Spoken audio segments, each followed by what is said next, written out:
तसं मला असं वाटतं की तुम्ही जेव्हा कधी चित्र काढाल आणि एक लक्षात ठेवा की अक्षर चांगलं आणि वाईट याच्यापेक्षा आपण नियमित सराव करणं हे खूप महत्त्वाचं आहे.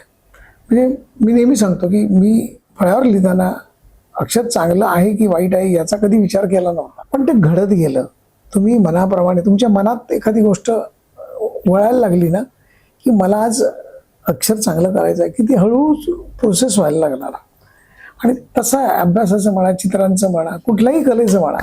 म्हणजे प्रत्येक माणूस डान्सर असतो किंवा गायक असतो किंवा कलाकार असतो असं काही नसतं. त्याने आपापल्या गोष्टीला खतपणी दिलं, योग्य वळण दिलं, मार्गदर्शन लोकांचं घेतलं तर मला असं वाटतं ती कला आत्मसात करायला वेळ लागत नाही, कुठलीही कला. तर मला असं वाटतं की ते तुम्ही जरा त्याच्याकडे लक्ष द्यावं असं मला वाटतं.